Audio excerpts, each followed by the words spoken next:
University మంచి భవిష్యత్తు కోసం తెలుగు విద్యార్థులు ఇష్టపడే యూనివర్సిటీ. కాల్ 9059052378 9059052379.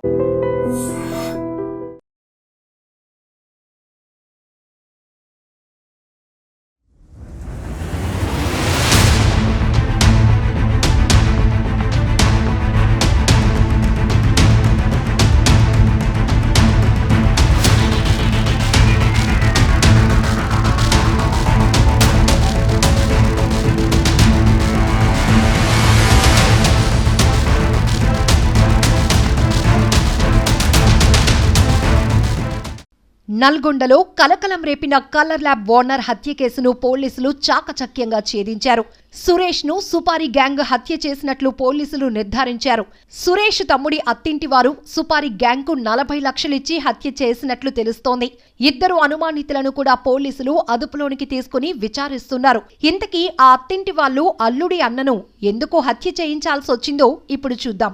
నకిరేకల్ పట్టణానికి చెందిన గద్దపాటి సురేష్ అనే వ్యక్తికి నకిరేకల్, చిట్యాల, నల్గొండలో కలర్ ల్యాబ్లున్నాయి. స్వతహాగా మంచి పేరున్న సురేష్ దగ్గర దాదాపు 30 మంది వర్కర్లున్నారు.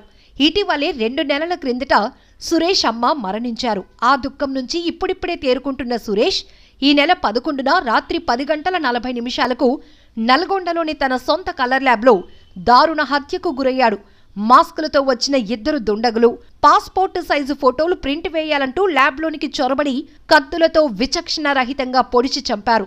అనంతరం పట్టణంలో అనేక దారులు మారుతూ తప్పించుకు పారిపోయారు. అయితే స్వతహాగా వివాదరహితుడైన సురేష్ హత్య నల్గొండ పట్టణంలో తీవ్ర కలకలం రేపింది.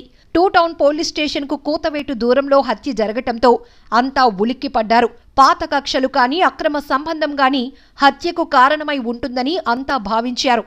ఈ దిశలో విచారణ చేపట్టిన పోలీసులకు సురేష్ కు ఎలాంటి పాత కక్షలు కానీ అక్రమ సంబంధాలు కానీ లేవని తెలుసుకున్నారు. కేసును ఛాలెంజింగ్ గా తీసుకున్న పోలీసులు అన్ని కోణాల్లో క్షుణ్ణంగా దర్యాప్తు చేశారు. 5 రోజుల తర్వాత ఇద్దరు అనుమానితులను అదుపులోనికి తీసుకుని ప్రశ్నించగా భయంకరమైన విషయాలు వెలుగులోనికి వచ్చాయి. సురేష్ తమ్ముడి కాపురంలో గొడవలు ఈ హత్యకు కారణంగా తేల్చారు. హైదరాబాద్ లో సాఫ్ట్వేర్ ఇంజనీర్ గా పనిచేసే సురేష్ తమ్ముడికి మహబూబ్ నగర్ కు చెందిన ఓ డాక్టర్తో వివాహం కాగా మనస్పర్ధల వల్ల ఇద్దరూ విడిపోయారు. విడాకుల సమయంలో సురేష్ తమ్ముడికి బాసటగా నిలవటమే కాకుండా మరో పెళ్లి దగ్గరుండి చేయించటంతో తమ్ముడి మొదటి భార్య కుటుంబ సభ్యులు సురేష్ పై కక్ష పెంచుకున్నారు. విడాకుల సమయంలోనే నీ అంతు చూస్తామని హెచ్చరించిన మరదలు తండ్రి అన్నంత పని చేశాడు. సుపారీ గ్యాంగ్ కి 40 లక్షల రూపాయలిచ్చి సురేష్ ను అంతమొందించాడు. పోలీస్ డిపార్ట్మెంట్ లో పనిచేసి రిటైర్ అయిన అమ్మాయి తండ్రి ఈ కేసులో కీలకంగా వ్యవహరించినట్లు తెలుస్తోంది. డిపార్ట్మెంట్ లో పనిచేసిన అనుభవంతోనే ఎలాంటి ఆధారాలు దొరకకుండా పలుమార్లు రెక్కి నిర్వహించి పగడ్బందీగా హత్య చేయించారు. సాంకేతిక ఆధారంగా నల్గొండ పోలీసులు కేసు ఛేదించారు. ఏదేమైనా తమ్ముడి మామ పగ అన్నను బలి తీసుకుంది.